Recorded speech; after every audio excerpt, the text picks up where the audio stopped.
Amis téléspectateurs, amis auditeurs, bienvenue à notre étude biblique, notre émission d'études bibliques avec vous, le pasteur Claude Emmanuel Camille. C'est toujours un plaisir d'être avec vous chaque dimanche soir, 7h30 et chaque mercredi soir, 7h30 pour notre étude biblique. Nous sommes très contents d'être avec vous et aujourd'hui, c'est le 2 février 2025, nous pouvons le dire, vous connaissez déjà le mot de passe. Le mot de passe, c'est Ebenezer, Ebenezer, jusqu'ici l'Éternel nous a secourus. Nous pouvons le dire, jusqu'ici l'Éternel nous a secourus, l'Éternel nous a fait grâce, mes chers amis. Nous pouvons le dire chaque jour. Donc, 2 février 2025. Ce soir, mes chers amis, nous allons aborder un sujet, continuer avec le sujet. J'ai déjà abordé ce sujet dans la marche avec Dieu. Et alors, la marche avec Dieu, c'est en créole, mais j'ai voulu aussi aborder ce sujet, mais sur un autre angle. Et c'est toujours sur l'abus spirituel. Les leaders évangéliques et tous les leaders charismatiques qui utilisent leur position pour faire pression sur le peuple, pour faire peur au peuple, pour pouvoir régler leurs affaires. Des fois, il y a des leaders malhonnêtes qui dominent le peuple et qui dominent le peuple avec beaucoup de dureté, beaucoup de méchanceté. Est-ce que le Seigneur vous a donné un troupeau, des brebis, pour les dominer? C'est ce qu'on appelle, mes chers amis, l'abus de l'autorité spirituelle. Il y a beaucoup de fidèles, malheureusement, qui souffrent en silence, qui ont été victimes de la part de leurs leaders ou encore de la part des leaders, parfois des leaders du comité central et des fois directement par le leader en chef. Et ces personnes, malheureusement, ne peuvent pas s'exprimer. Ces personnes ne peuvent pas dénoncer ce mal. Souvent, nous dénonçons le mal dans le monde, mais il est très difficile de dénoncer le mal qui se trouve à l'intérieur même de l'Église, dans notre assemblée. Or, le Dieu que nous servons nous appelle, nous demande de dénoncer le mal partout où il se trouve, parce que nous devons démasquer le diable, mes chers amis, pour sauver le plus grand nombre. Donc, il y a des gens, il y a des fidèles, peut-être que vous êtes une victime, qui ne peuvent pas parler, qui subissent, des fidèles qui subissent de l'abus, des ouvriers qui subissent de l'abus de la part de leur pasteur, de la part de leur leader, de la part des leaders du comité central, des membres du comité central, s'il y a un comité, parce qu'il y a des églises, c'est seulement le pasteur qui est maître et seigneur. Il ne prend conseil entre les mains de personne, même pas de Dieu. D'accord? Donc, dans ces églises-là, il y a beaucoup d'abus. Maintenant, que nous dit la Bible? Ces genres de sujets-là, et on ne va pas les aborder. Il sera très difficile que des prédicateurs abordent ce sujet. Mais ici, sur la chaîne du pasteur Claude Emmanuel Camille, je suis pasteur, pasteur à part entière, reconnu par l'État haïtien, ok? Donc, nous avons le devoir de dénoncer le faux. Parce que là, je ne suis pas venu, je ne suis pas pasteur pour faire du business. C'est une vocation. Dieu m'a appelé. Je n'avais pas ça en tête. Jamais. Si on m'aurait dit un jour que Claude Emmanuel Camille serait pasteur, ah non, j'allais sûrement passer un savon à cette personne. Mais c'est Dieu qui m'a appelé. Et il m'a donné une émission. Il m'a donné une mission. C'est pour prêcher l'évangile sans compromis. L'évangile que devrait prêcher tout prédicateur. Mais malheureusement, comme ce sont les prophéties qui s'accomplissent, c'est un faible reste qui prêche cet évangile, qui dénonce le mal. L'apôtre Paul a été haï à son époque. Pourquoi? Parce que l'apôtre Paul avait cette mission de dénoncer le mal à l'intérieur même de l'Église. L'apôtre Paul a été calomnié, battu, jeté dehors, parce qu'il dénonçait le mal.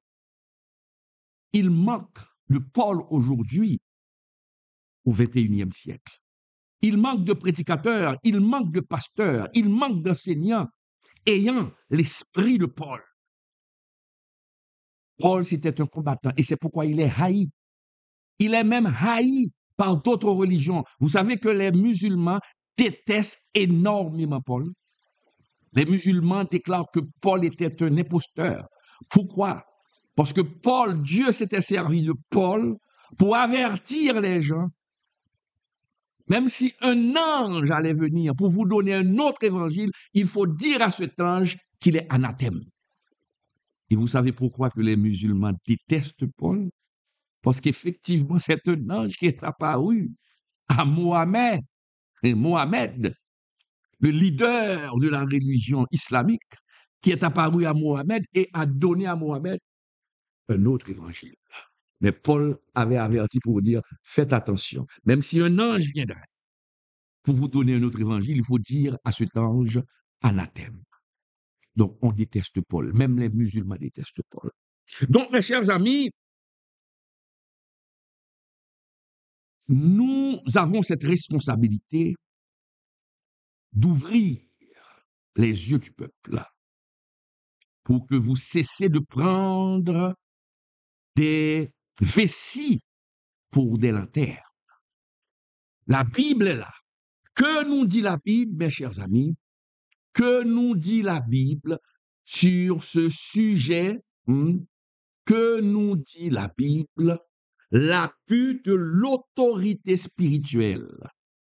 Qu'enseigne la Bible? Nous allons nous asseoir sur ce passage, Romains 13, versets 1 et 2. Il y a d'autres passages, par exemple, Matthieu 18, versets 6-7.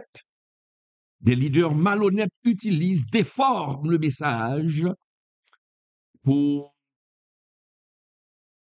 rendre esclave le peuple.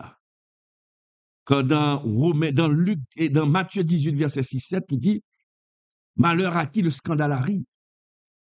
Donc, on utilise ce verset, ce passage, pour faire peur.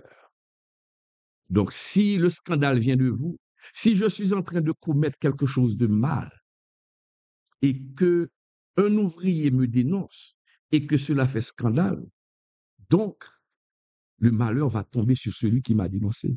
C'est ce que fait croire certains leaders malhonnêtes et pourtant c'est pas vrai. Et nous avons vu ensemble dans la marche avec Dieu, et je vais reprendre un peu ici pour mes amis francophones, parce que l'abus spirituel existe dans tous les pays. Donc, on utilise, on déforme le contexte, on déforme la vraie signification du passage pour faire peur aux gens et pour continuer les dérives, mes chers amis. Un autre passage que ces leaders malhonnêtes utilisent, c'est encore Romains 13, versets 1 et 2, pour dominer les gens. Pour dominer les gens. Or, Dieu n'a jamais donné son peuple, Dieu n'a jamais donné à un leader un peuple pour qu'il domine ce peuple avec méchanceté. Dieu n'a jamais donné à un leader, un peuple, son peuple, pour que le leader exploite le peuple. Nous avons des exemples. Exemple de Moïse. Ah oui, nous avons beaucoup d'exemples dans la Bible. Donc, mes chers amis, c'est ça. De nos jours, il y a beaucoup de difficultés. Aujourd'hui, avec l'arrivée de M. Trump au pouvoir, il y a maintenant une guerre économique entre les pays.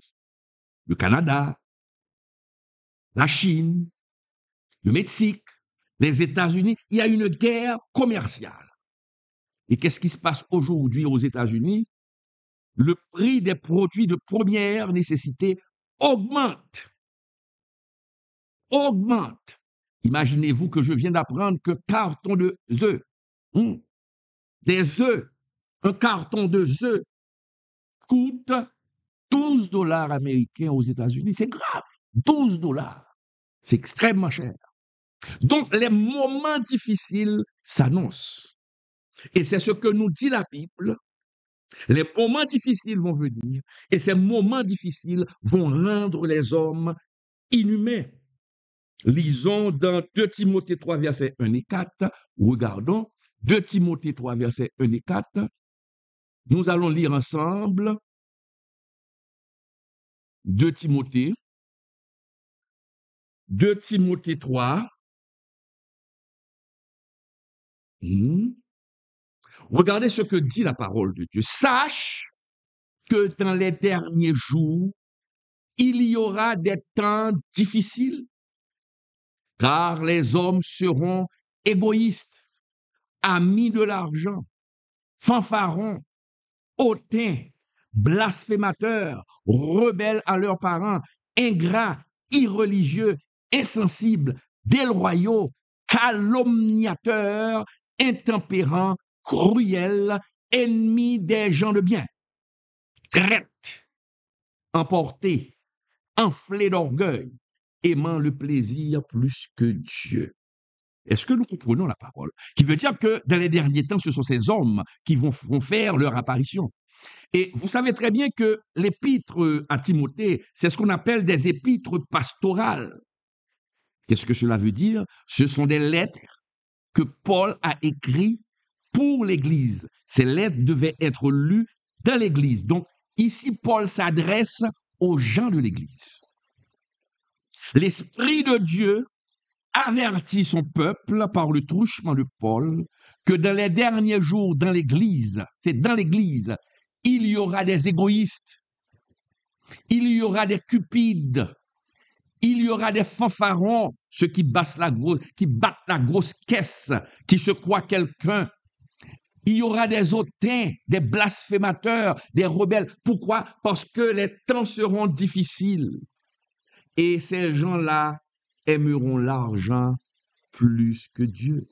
Et ce sont ces temps difficiles que nous sommes en train de vivre qui donnent aujourd'hui naissance, mes chers amis, à des difficultés de toutes sortes et des gens qui ne peuvent pas se contrôler parce que les choses sont difficiles.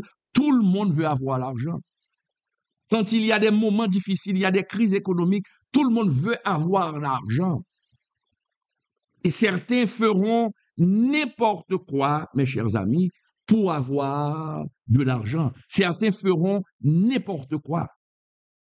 Il y a des hommes à Bible qui feront n'importe quoi, qui deviendront des voleurs, qui deviendront des corrupteurs pour faire de l'argent, parce que les temps sont difficiles et ces gens vont se trouver à l'église.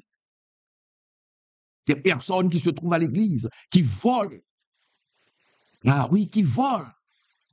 Mes chers amis, et lorsqu'on dénonce ces genres de choses-là, on nous tire dessus. Il y a des voleurs à la Bible, il y a des corrupteurs. Il y a des corrupteurs.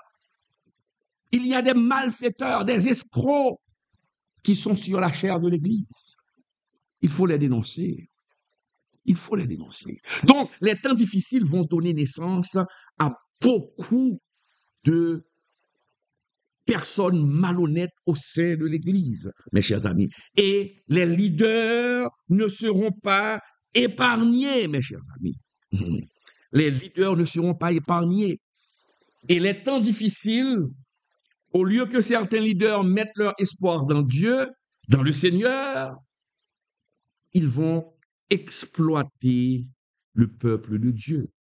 Et pour pouvoir mieux exploiter le peuple de Dieu, ils vont utiliser la pression, ils vont utiliser l'intimidation pour pouvoir mieux menacer le peuple de Dieu.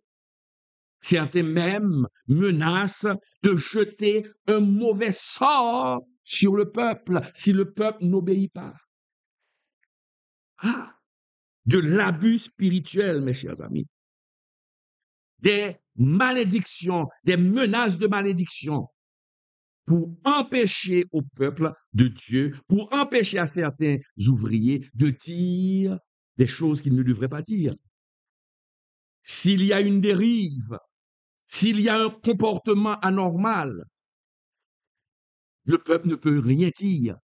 Le peuple ne peut pas s'opposer pour dire non, ça c'est pas bon, de peur de n'être pas et victime de malédiction de la part de leur pasteur. Mais c'est grave. Nous allons voir ce soir, mes chers amis, à travers cette étude, que nous dit la Bible sur ce comportement désagréable, répugnant de la part de certains leaders. Je vous ai dit, mes chers amis, il y a deux passages que ces chrétiens, certains leaders utilisent. Il y a Matthieu 18, versets 1 et 2. Nous avons déjà parlé sur ce sujet-là dans la marche avec Dieu. Mais ce soir, nous allons voir un autre passage que les malhonnêtes utilisent pour faire pression, pour soumettre aveuglément le peuple du Seigneur. C'est Romains 13, versets 1 et 2. Que nous dit Romains 13, versets 1 et 2, mes chers amis? Je vais l'afficher à l'écran pour vous. Romains 13, versets 1 et 2. Rapidement. Romains 13, versets 1 et 2. Qui nous dit, mes chers amis, lisons ensemble, que toute personne soit soumise aux autorités supérieures, car il n'y a point d'autorité qui ne vienne de Dieu. Et les autorités qui existent ont été instituées par Dieu. C'est pourquoi celui qui s'oppose à l'autorité résiste à l'ordre que Dieu a établi. Et ceux qui résistent attireront une condamnation sur eux-mêmes. Voilà, mes chers amis. Voilà. Donc, vous comprenez, c'est ce passage que certains leaders utilisent pour dire, si vous n'êtes pas soumis, vous allez attirer la condamnation sur vous. Nous allons voir ensemble que veut dire ce passage qu'on vient de voir. Est-ce qu'effectivement le Seigneur parlait à son peuple? Est-ce qu'effectivement les autorités dont parle la Bible ici, est-ce que ce sont des autorités religieuses? Nous allons voir. OK? Maintenant, je vous demande de bien vous installer. Nous allons voyager à travers la Bible. Nous allons faire parler la Bible et démasquer les malhonnêtes qui malheureusement intimident le peuple. Comme je vous l'ai dit au début, il y a beaucoup de souffrance. Il y a beaucoup de gens qui souffrent, qui ne peuvent pas parler. Certains souffrent de dépression parce qu'ils sont victimes, mais ils ne peuvent pas parler. et refoulent ça. Et cela donne des dépressions. Certains sont tombés malades. Certains se tuent à cause des gens de l'Église. Je connais des gens qui ont été tués par des gens de l'Église, par le comportement de l'Église, par le comportement de certains leaders. Certaines personnes fidèles, ouvriers, sont morts à cause de ce genre d'abus spirituel. La personne ne peut pas s'exprimer parce que la personne a peur de tomber sur une condamnation. Mais ce soir, je vais vous le dire, que c'est un mensonge que vous devez enlever de votre tête. Vous n'aurez aucune condamnation. Et nous allons voir ce que dit la Bible sur ce sujet. Cessez d'avoir peur. Cessez d'avoir peur. Mes chers amis, pour pouvoir mieux comprendre l'autorité des leaders, parce que les leaders représentent Dieu, il faut maintenant comprendre l'autorité que Dieu a. Nous devons savoir, premièrement, avant de voir l'autorité des hommes, l'autorité des leaders religieux, quel type d'autorité qu'il détient, nous devons connaître l'autorité de Dieu. Maintenant, nous allons voir les 3 niveaux d'autorité réservés à Dieu seul. Les 3 niveaux d'autorité réservés à Dieu seul, mes chers amis. Seul Dieu a ses autorités. Seul Dieu peut utiliser ces 3 autorités. Oui, j'ai bien dit. 3 niveaux d'autorité que réservés à Dieu seul.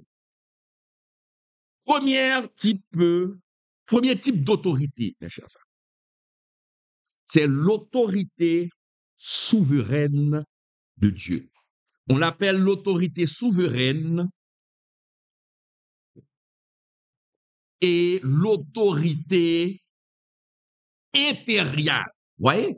On l'appelle l'autorité souveraine et l'autorité impériale. Mes chers amis, c'est une grande autorité.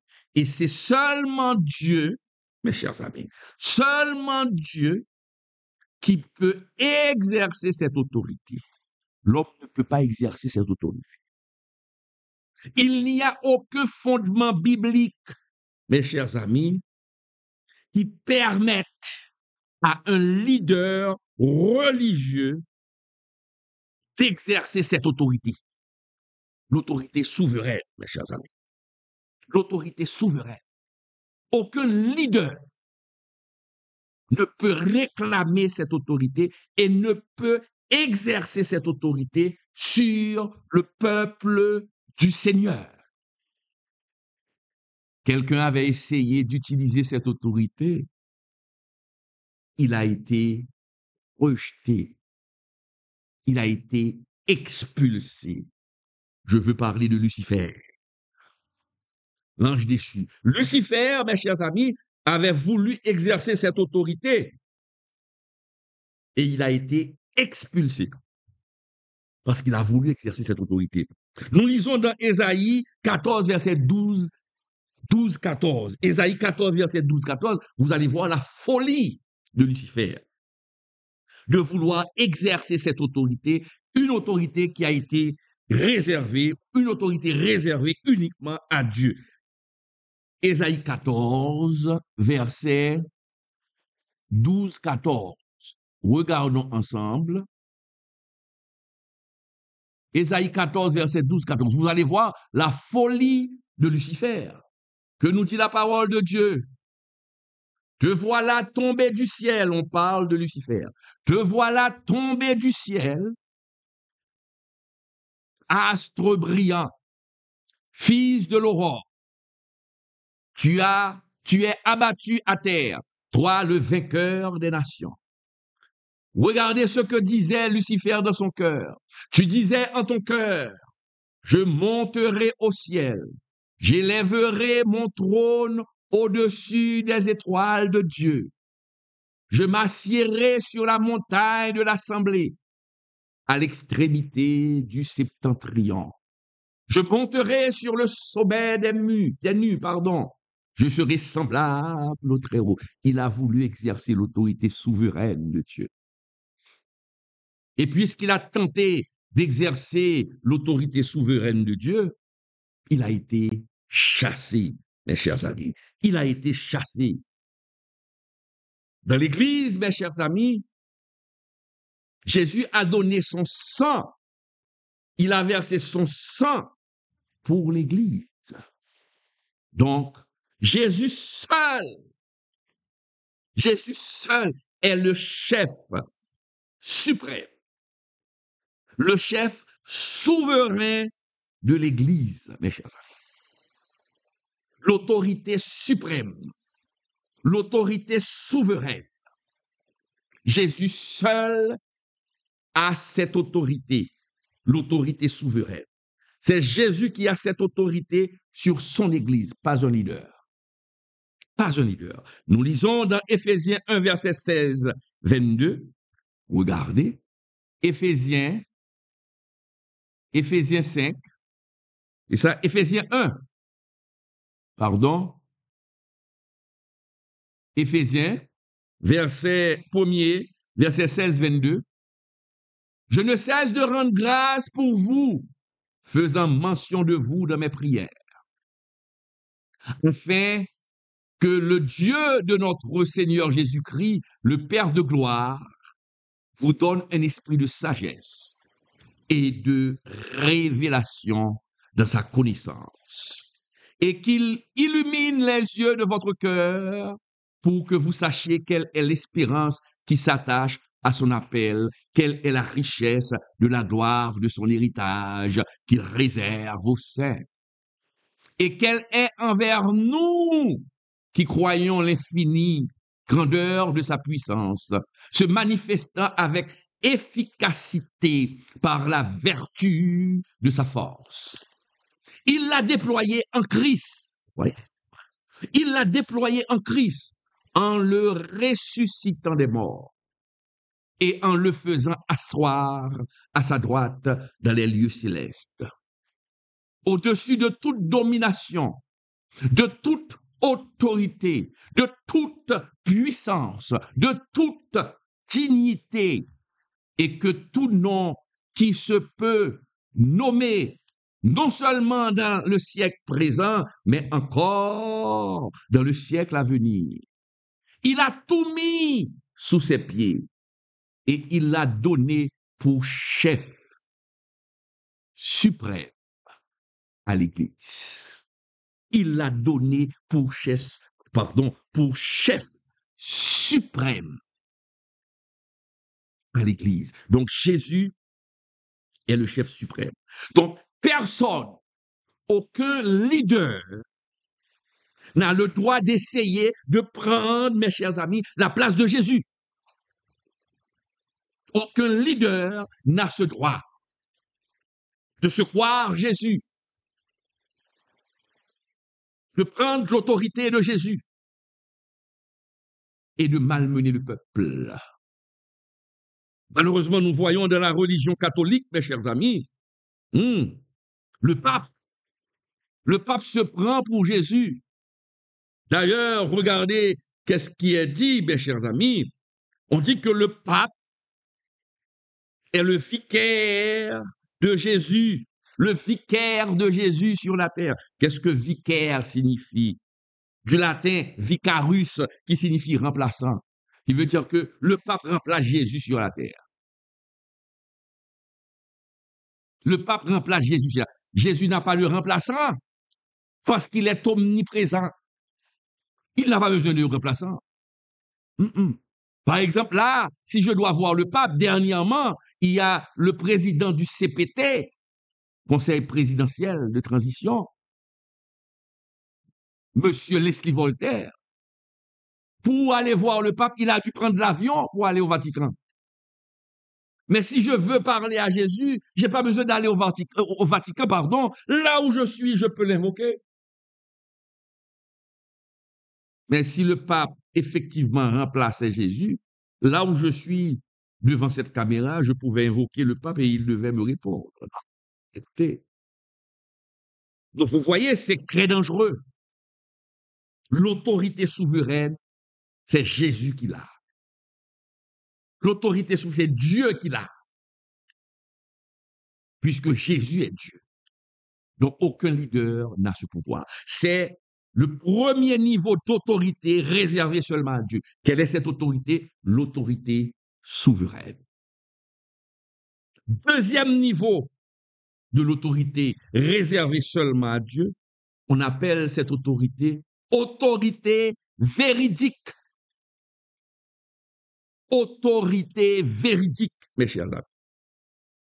Qui veut dire, dès qu'on voit véridique, dans véridique, on voit vérité. Seul Dieu, Dieu seul, représente la vérité. Je reprends. Dieu seul représente la vérité. Aucun leader religieux ne peut prétendre être la vérité. Parce que le leader, les hommes sont faillibles. Dieu seul est vérité. Jésus seul est vérité, mes chers amis. Donc, c'est pourquoi lorsqu'on rejette Dieu, on rejette la vérité. Et le fait de rejeter la vérité, la Bible nous dit, vous allez tomber sur le coup du jugement. Dès qu'on rejette la vérité, Dieu est la vérité, Jésus est la vérité. Il ne peut mentir. Mais lorsqu'on rejette la vérité, on n'a pas besoin de Jésus, on tombe sur le jugement. Lisons 2 Thessaloniciens 2, verset 12. 2 Thessaloniciens 2,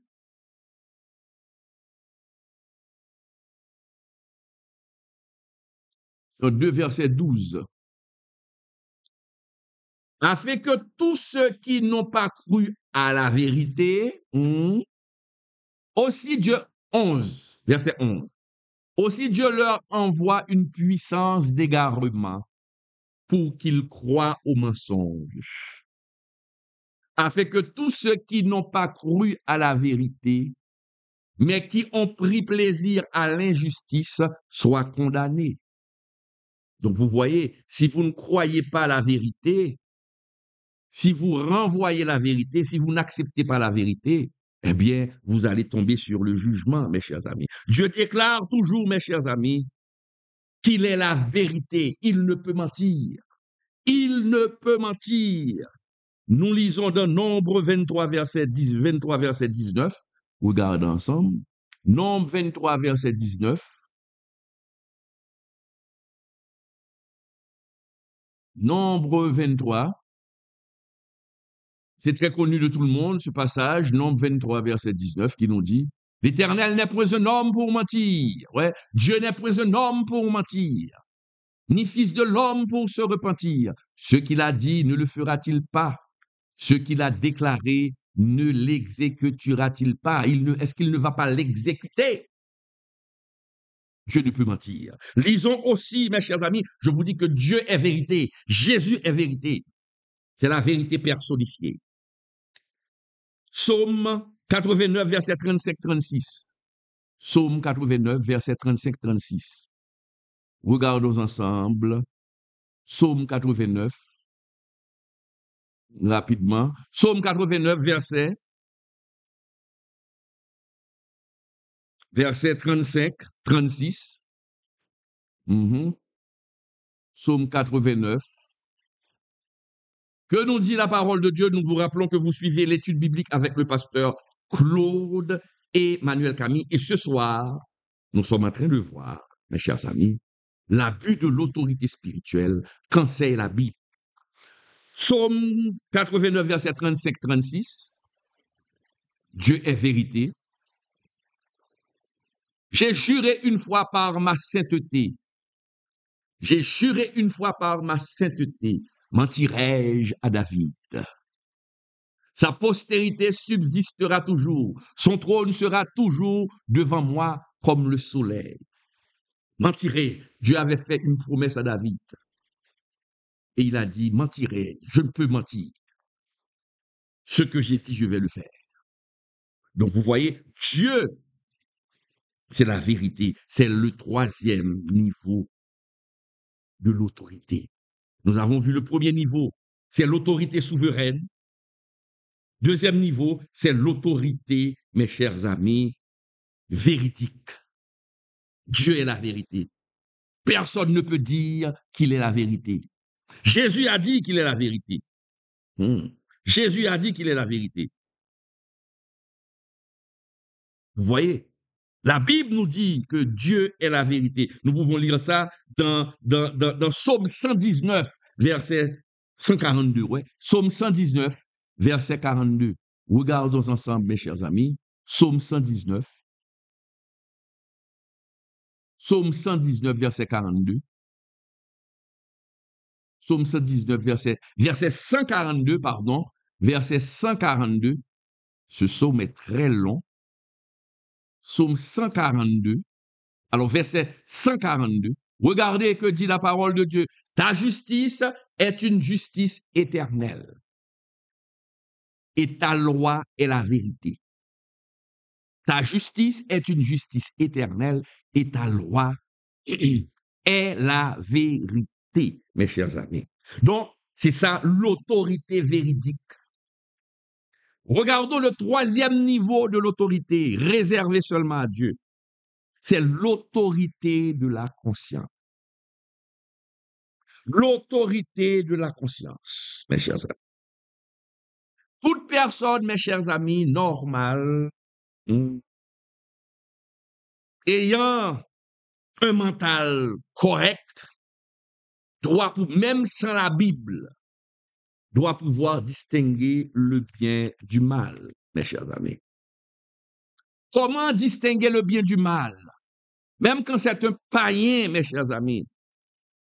Même quand c'est quelqu'un qui ne connaît pas Dieu, nous autres, nous connaissons Dieu, nous avons la Bible, et la Bible nous dit que ce qui est bien, ce qui est mal, nous avons la loi de Dieu entre nos mains. Mais quelqu'un qui ne connaît pas la Bible, qui ne fréquente pas la Bible, un païen à part entière, qui n'a jamais entendu parler de la Bible, qui ne veut pas entendre parler de Dieu, comment peut-il savoir ce qu'il fait est bien et ce qu'il fait est mal s'il ne connaît pas la parole de Dieu? Le païen n'a pas besoin de connaître la parole de Dieu parce que Dieu a mis dans ce païen-là quelque chose qui va lui dire, voici ce qui est bien, ce qui est mal. Quel est cet élément-là? La conscience. La conscience, mes chers amis. Effectivement, votre conscience, c'est la voix de Dieu dans le cœur de tout homme. Tout homme indistinctement sur la terre, chrétien ou non chrétien, connaissent, tous les hommes connaissent ce qui est bien, ce qui est mal. Comment? Par le truchement de leur conscience. Car lorsque vous allez faire quelque chose, votre conscience va vous dire si c'est bien, si c'est mal. Tuer quelqu'un, on tue votre frère. Et écoutez, vous allez pleurer, c'est mal. On regarde à la télé, quelqu'un tue une autre personne, on dit que c'est mal. Vous n'aimeriez pas qu'on vous fasse ça. C'est la différence entre le bien et le mal. C'est la conscience qui vous révèle ce qui est bien, ce qui est mal, mes chers amis. Et c'est pourquoi Paul a vraiment mis l'accent sur la conscience, mes chers amis. Parce que Paul dit, les païens qui ne connaissent pas Dieu, et si ce païen meurt sans connaître Jésus, sans connaître la parole, ce païen ne pourra pas dire, arrivé devant le grand trône blanc, ne pourra pas dire à Dieu, écoutez, je n'ai jamais entendu parler de toi. Personne n'est venu me dire quelque chose. Mais le Seigneur lui dira, effectivement, personne n'est venu vous dire quelque chose. Mais quand vous alliez tuer cette personne, vous vous rappelez, vous allez tuer cette personne. Est-ce que votre conscience ne vous avait pas dit que c'était mauvais? Ce jour-là, quelle était votre réaction quand votre conscience vous a dit que c'était mauvais, qu'il ne faut pas le faire? Après l'avoir fait, vous vous êtes senti triste, c'était votre conscience, mais vous n'avez pas écouté la voix de Dieu, vous n'avez pas écouté ma voix qui se trouvait dans votre conscience, et c'est avec votre conscience que je vais vous condamner. C'est avec votre conscience que je vais vous condamner. Nous pouvons lire ça dans Romains 2, versets 14-15. Romains 2, versets 14-15, rapidement, mes chers amis. Romains 2, versets 14-15. Là, c'est une étude biblique. Je suis obligé de prendre tout le temps pour faire parler la Bible, pour qu'on ne m'accuse pas d'avoir inventé des choses. C'est la manie des détracteurs de la parole de Dieu. Donc, Romains 2, verset 14-15. Romains 2, verset 14-15. Dieu va juger les païens à partir de leur conscience. Quand les païens qui n'ont point la loi font naturellement ce que prescrit la loi, ils sont eux-mêmes qui n'ont point la loi, une loi pour eux-mêmes. Ils montrent que l'œuvre de la loi est écrite dans leur cœur. Leur conscience, leur conscience, en rendant témoignage, et leur pensée s'accusant ou se défendant tour à tour. Des fois, vous allez faire quelque chose, il y a quelque chose qui vous dit non, ça c'est pas bon, il faut pas le faire. L'autre voix vous dit non, tu peux le faire. Il y a une bataille à l'intérieur de votre pensée. C'est votre conscience. Mais il y a de ces personnes, malheureusement, leur conscience est morte. Ces personnes n'ont plus de conscience. Elles sont plongées dans le mal. Nous devons avoir conscience de notre conscience. Et nous autres chrétiens, nous serons plus durement jugés parce que les païens n'ont pas la Bible, les païens n'ont pas la parole de Dieu et ils seront jugés à partir de leur conscience au dernier temps. Mais nous autres, nous serons doublement jugés parce que nous avons non seulement la parole et la conscience. Nous avons non seulement la parole et la conscience, et c'est la raison pour laquelle notre jugement sera beaucoup plus dur. Sera beaucoup plus dur. Donc, Dieu, mes chers amis, c'est lui qui détient l'autorité, mes chers amis. Nous venons de voir les 3 niveaux d'autorité réservés à Dieu. Quelles sont ces autorités? C'est l'autorité souveraine, l'autorité véridique et l'autorité, mes chers amis, de la conscience, mes chers amis. Donc, quelqu'un ne peut pas s'ériger en autorité de la conscience. Vous n'êtes pas Dieu. Vous n'êtes pas Dieu. Vous êtes humain. Dieu vous a fait grâce pour mener un peuple. Mais vous n'êtes pas Dieu. Il ne faut pas prendre la place de Dieu, mes chers amis. Maintenant, mes chers amis, Dieu pour diriger son Église, Jésus pour diriger son Église, parce que Jésus est retourné à la droite du Père. Jésus a donné des dons pour l'édification de son Église. Il a donné des dons pour l'édification de son Église. Certains sont pasteurs, d'autres sont évangélistes. Il a donné des dons. Maintenant, mes chers amis, les leaders doivent diriger l'Église de Jésus-Christ. Maintenant, l'autorité que détient le dirigeant, l'autorité que détient le pasteur, c'est une autorité déléguée. Le Seigneur vous donne une partie de son autorité. Il vous dit ce que vous devez faire. Il ne vous donne pas l'autorité qui lui est réservée. Un pasteur ne jouit pas de l'autorité souveraine, non. Un leader, un apôtre, un je ne sais quoi, il y a tellement de titres ces jours-ci, un bishop, un trishop, un archibishop. ne détient pas les 3 niveaux d'autorité. Aucun homme sur terre, aucun leader religieux sur terre ne détient l'autorité souveraine, ne peut exercer l'autorité véridique et ne peut exercer l'autorité de la conscience. Seul Dieu. Maintenant, en tant que leader, Dieu vous donne une autorité. C'est une autorité déléguée. Quel est le rôle du leader? Quel est le rôle du pasteur? Quel est le rôle de l'apôtre? Le pasteur est là pour protéger. Le pasteur est là pour soigner. Le pasteur est là pour diriger. Pas diriger les gens vers lui, mais la mission, le mandat que donne le Seigneur au pasteur, c'est de conduire le peuple vers Jésus, de mener le peuple au ciel. Mais Jésus n'a pas donné l'autorité au pasteur, n'a pas donné l'autorité au leader de régner ni dominer le peuple. De régner ni dominer le peuple, mes chers amis. Lorsque nous regardons ce passage, mes chers amis, encore, Romains,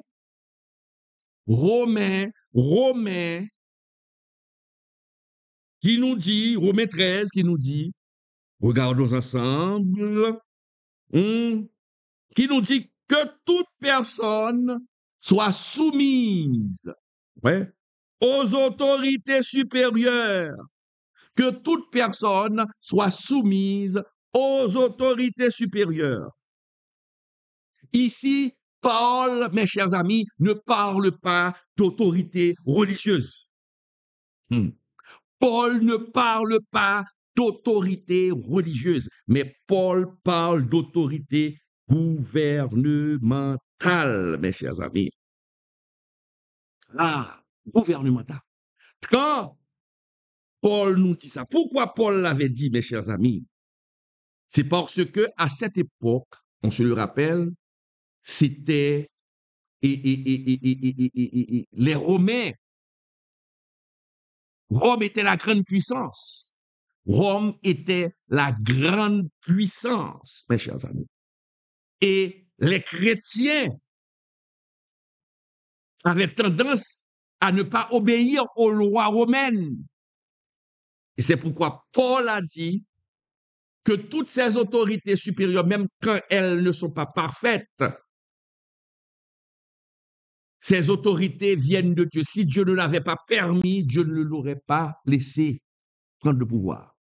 Cela ne veut pas dire que Dieu met des hommes corrompus. Non, c'est pas ce que dit la Bible. Mais toute autorité, c'est sous l'autorisation de Dieu qu'un homme a pris le pouvoir. Si Dieu ne le voulait pas, non. La personne peut invoquer les morts pour avoir le pouvoir, mais c'est parce que Dieu l'autorise. Donc ici, lorsque Paul dit « Soyez soumis aux autorités supérieures », Paul demandait au peuple d'obéir aux lois romaines. S'il devait payer quelque chose, vous devez payer quelque chose. Si vous devez payer l'État, vous devez payer l'État.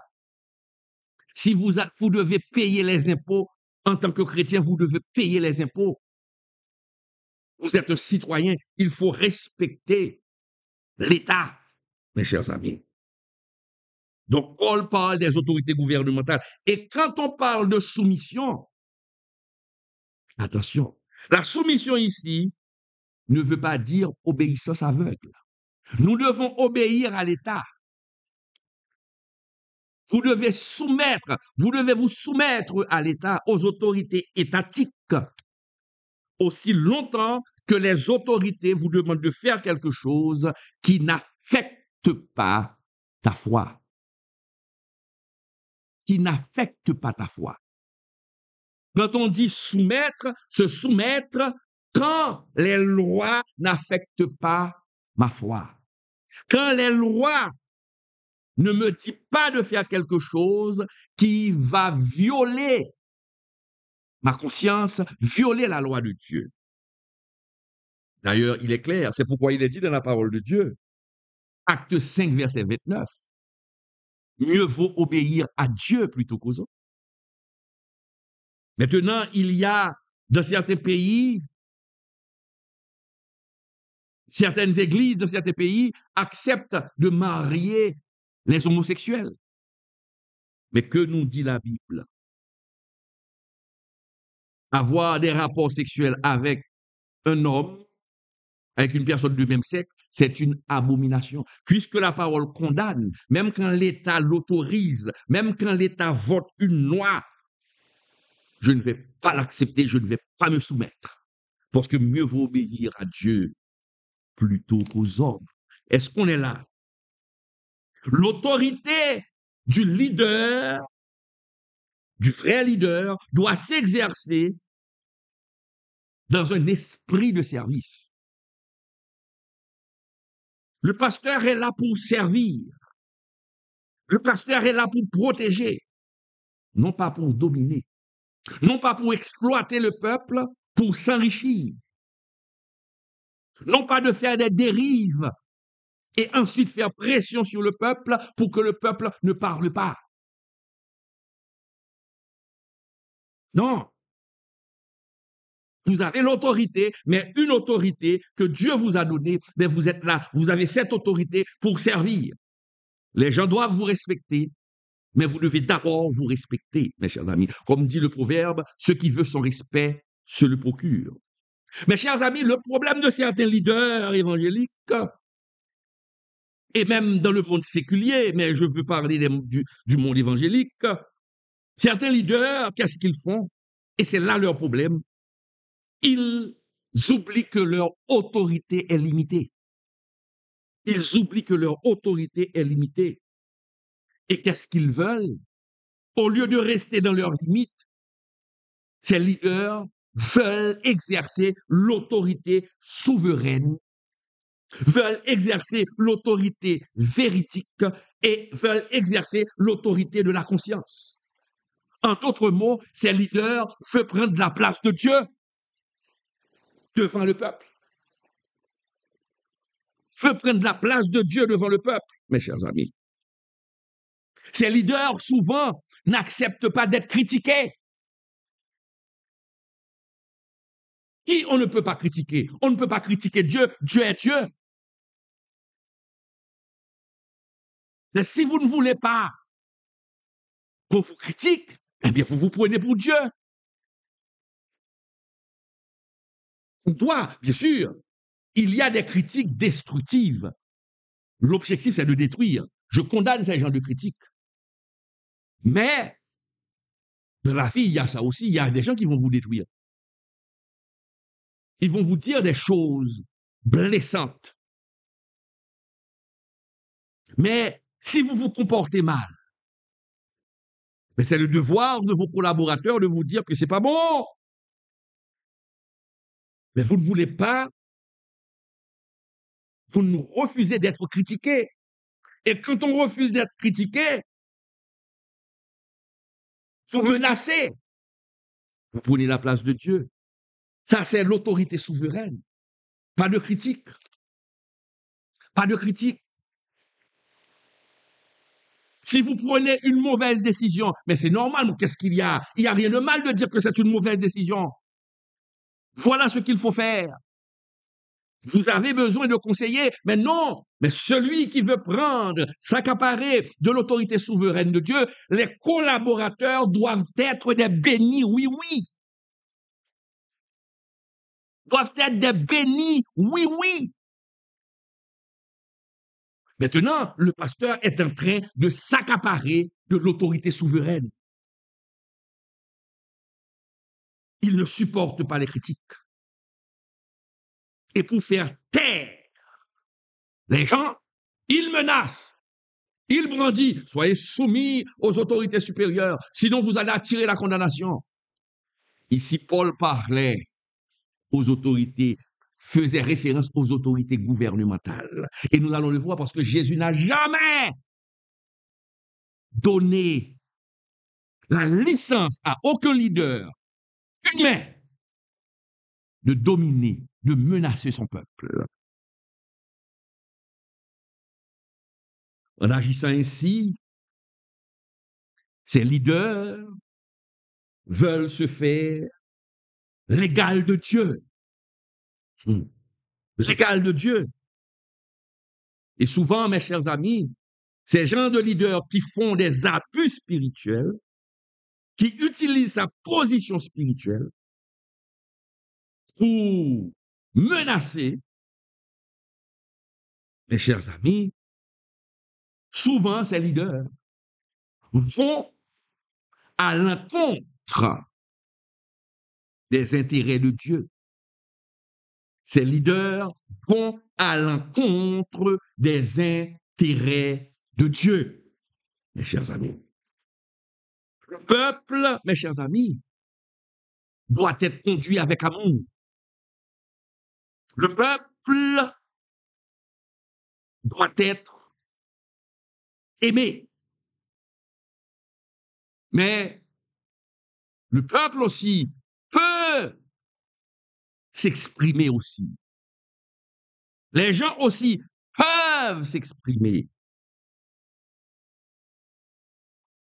Si vous ne supportez pas la critique, si vous ne supportez pas les conseils, ah non, vous avez un grave problème. Ce leader a un grave problème. Bien sûr, s'il y a quelque chose qui se fait de mal, ou il y a une mauvaise décision, on peut appeler le leader pour lui parler, pour lui dire, écoutez, voilà, ça c'est pas bon. Moi, je commets des erreurs, mes chers amis. J'ai commis des erreurs dans ma vie. Dans mon ministère pastoral, j'ai commis des erreurs. Je n'ai pas honte de le dire. Mais quand je commets les erreurs, moi, j'accepte que j'ai commis une erreur. Des fois, je fais quelque chose, j'écris quelque chose sur Facebook et quelqu'un m'appelle, ah, pasteur, ça, vous n'auriez pas dû, non? Voilà. Et quand j'analyse ce que me dit la personne, je dis, ben, c'est bien ça. Je dis, pas de problème. Merci pour le conseil. Je vais l'enlever. Vous paraissez, vous êtes plus grand. Parce que vous reconnaissez que vous êtes humain, que vous n'êtes pas Dieu. Ma femme me donne des conseils. Je l'écoute. Je l'écoute. Quand on vous donne le conseil, vous devez écouter, analyser pour voir, parce qu'il y a certains conseils, peut-être qui ne sont pas bons.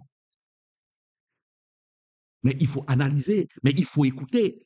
Et c'est pourquoi Dieu demande que le roi doit être accompagné de plusieurs conseillers.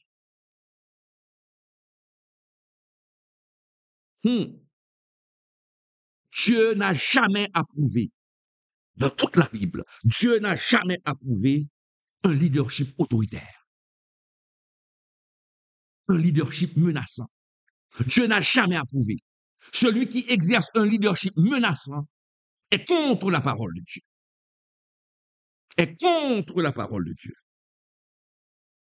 Et c'est pourquoi Jésus lui-même a dit aux disciples, écoutez, vous n'avez pas le droit d'imiter les chefs de ce monde, ceux qui tyrannisent les gens. Je ne vous donne pas un peuple pour le tyranniser, pour le menacer. Marc 10, verset 42-45. Marc 10, verset 42-45. Marc 10, verset 42-45, qui nous dit, regardez, Jésus les appela et leur dit, vous savez que ceux qu'on regarde comme les chefs des nations,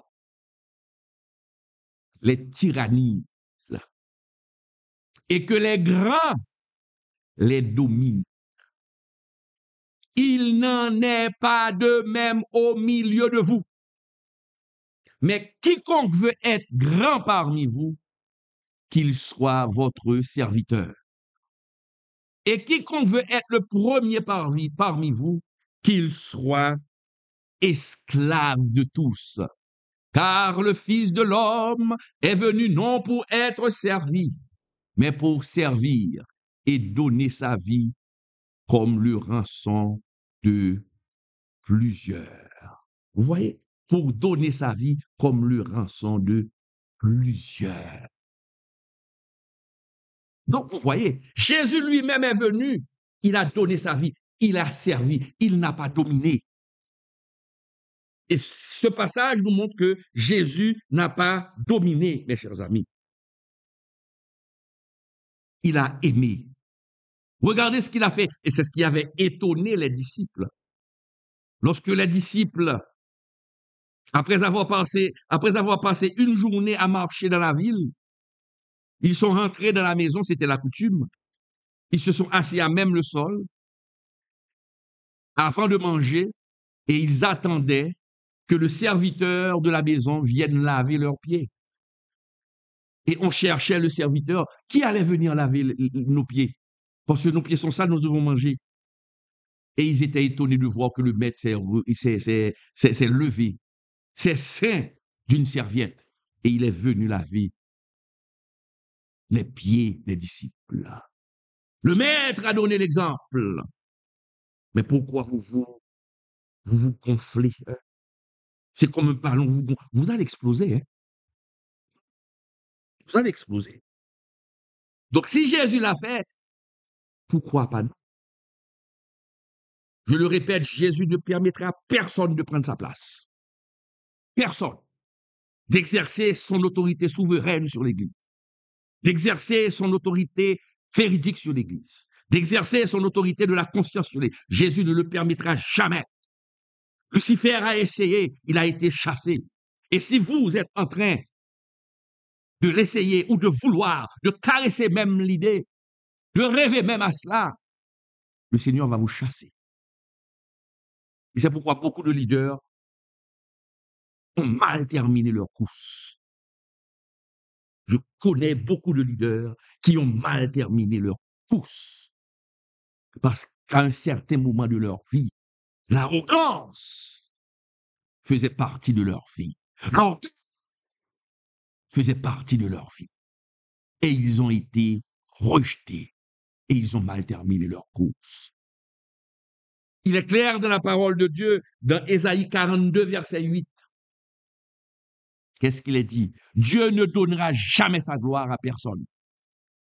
Dieu ne va donner jamais sa gloire à personne. Et qui tentera de prendre la gloire de Dieu finira par payer les pots cassés, mes chers. Quand on exerce l'autorité, on n'a pas le droit d'intimider les gens. On n'a pas ce droit, mes chers amis.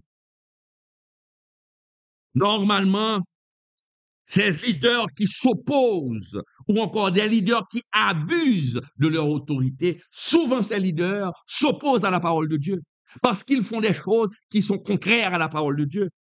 Et quand quelqu'un leur rappelle ce qu'ils sont en train de faire est contraire à la parole de Dieu, ils deviennent violents, ils deviennent menaçants. Ils deviennent violents, ils deviennent menaçants, mes chers amis. Non, mes chers amis,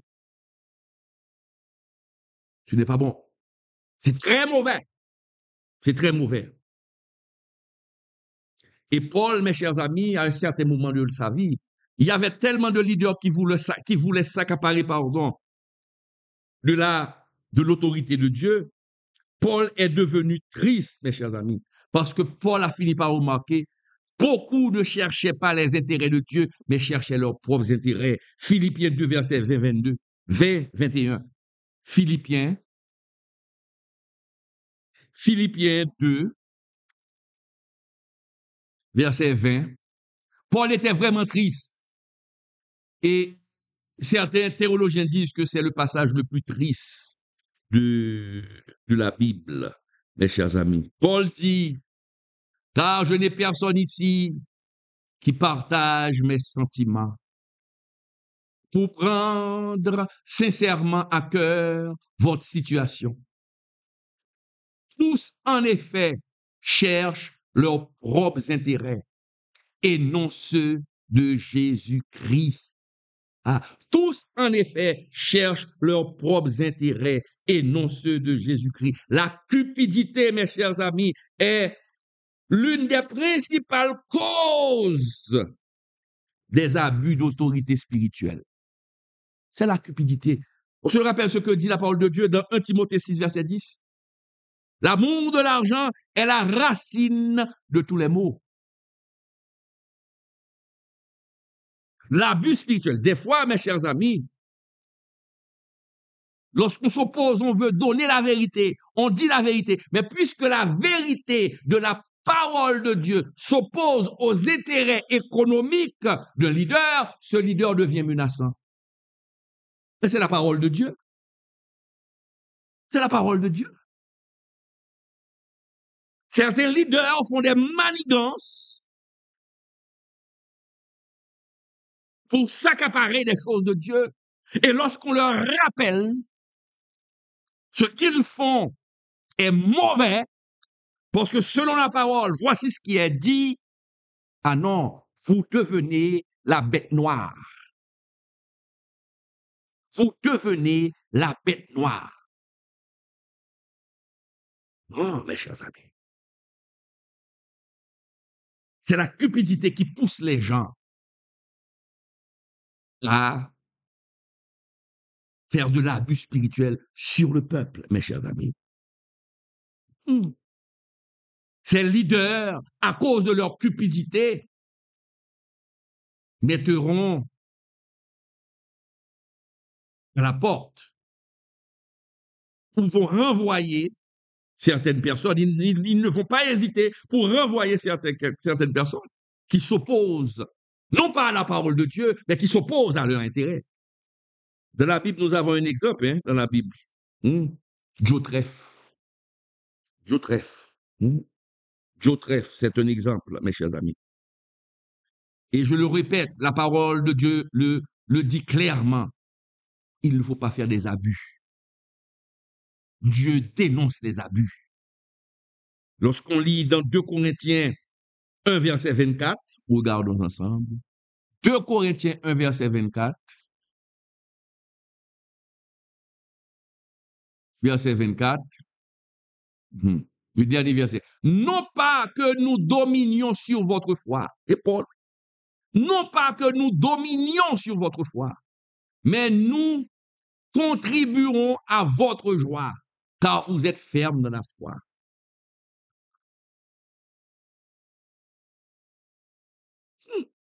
Paul a dit, c'est pour vous que je suis allé à Corinthe. Je ne suis pas venu pour vous dominer, pour dominer votre foi. Je ne suis pas venu pour vous exploiter. Paul a dit dans un autre passage, ce que je cherche, c'est vous, c'est pas votre argent. Ce que je cherche, c'est vous, ce n'est pas votre argent. Mais il y a de ces leaders, c'est l'argent du peuple qu'ils cherchent, ils n'ont pas besoin du peuple. Leur comportement, leur déclaration le prouvent. Les temps difficiles, mes chers. Il y a tellement de temps difficiles, mes chers amis. Donc, Romains 13, versets 1 et 2, mes chers amis, s'applique, je le répète, au gouvernement, aux autorités gouvernementales, mes chers amis. Gouvernementales. Oui, ce passage met l'accent sur les autorités gouvernementales. Que toute personne soit soumise aux autorités supérieures, car il n'y a point d'autorité qui ne vienne de Dieu. Et les autorités qui existent ont été instituées par Dieu. Cela ne veut pas dire, mes chers amis, que Dieu met des vagabonds. Non. Il peut l'autoriser. Parfois, pour que Dieu puisse juger un peuple rebelle, il laisse un corrompu monter au pouvoir. C'est un jugement. C'est un jugement. Lorsque la parole nous dit, c'est pourquoi celui qui s'oppose à l'autorité, vous ne devez pas vous rebeller. Vous pouvez dénoncer le péché, dénoncer le mal, sans vouloir renverser.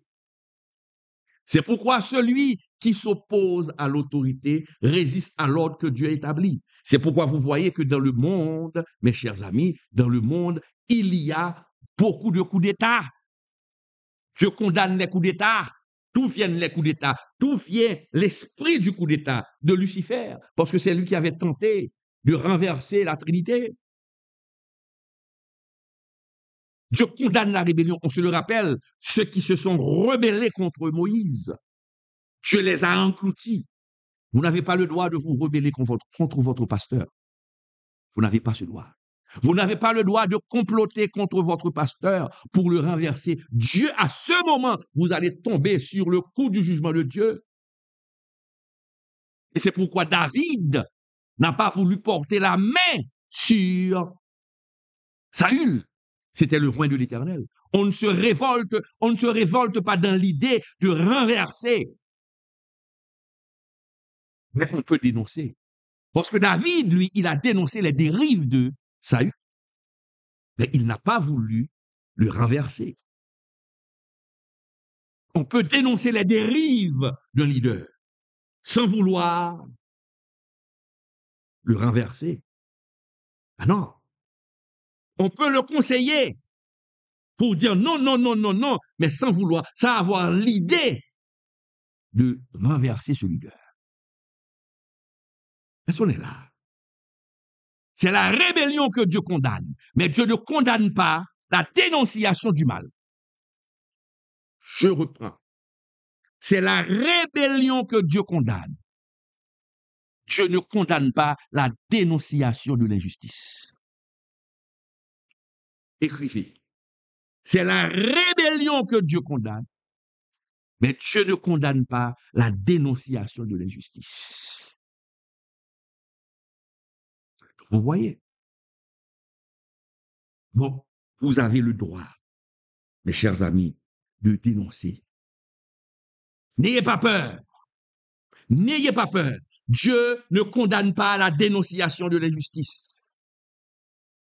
Mais Dieu condamne la rébellion. Si vous dénoncez dans le but d'arranger la situation, de corriger, pour que les choses se fassent d'une autre manière, c'est bien, Dieu ne va pas vous condamner. Et s'il y a résistance de la part des responsables, c'est à ce moment que ceux-là, eux-mêmes, ils vont attirer le jugement. Si à cause de la vérité, on vous fout à la porte, ils attirent le jugement. Non pas sur vous, mais sur eux. Sur eux.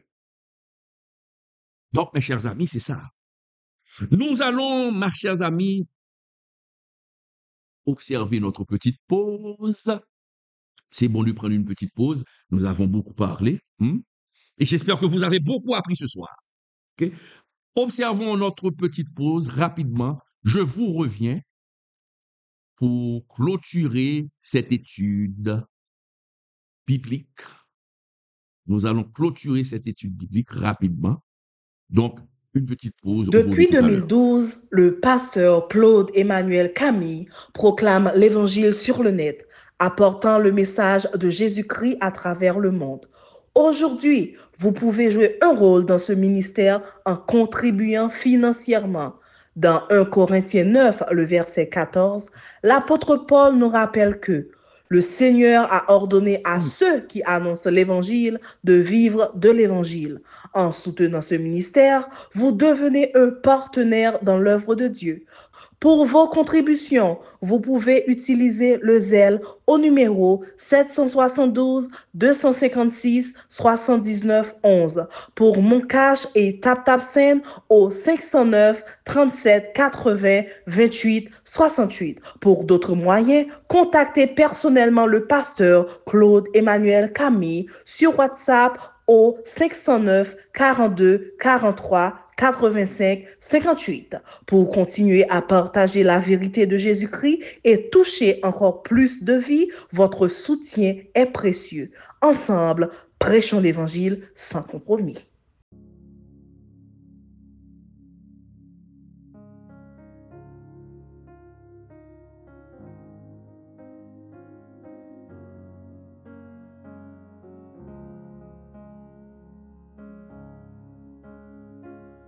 Mes chers amis, et c'est la fin de notre émission, l'émission Études bibliques avec le pasteur Claude Emmanuel Camille. Ce soir, nous avons vu, mes chers amis, l'abus de l'autorité spirituelle qu'enseigne la Bible. Nous avons vu ensemble que Dieu détient 3 niveaux d'autorité. L'autorité souveraine ou impériale, l'autorité véridique et l'autorité de la conscience. Ces 3 niveaux d'autorité, l'homme, l'humain, le leader religieux ne peut pas l'exercer parce que ces niveaux d'autorité sont réservés à Dieu seul. Donc nous avons vu que Jésus n'a jamais appelé ses leaders à maltraiter son peuple, à dominer son peuple. Non, on n'a pas ce droit, mes chers amis. Nous devons diriger ce peuple avec amour, mes chers amis. C'était vraiment un plaisir d'être avec vous ce soir pour notre étude biblique. Je vous donne rendez-vous demain matin pour la méditation de la semaine. Que le Seigneur vous bénisse. Ça a été vraiment un plaisir d'être avec vous. Je vous fais de gros bisous et bonne semaine sous la couverture du Tout-Puissant. Bye bye.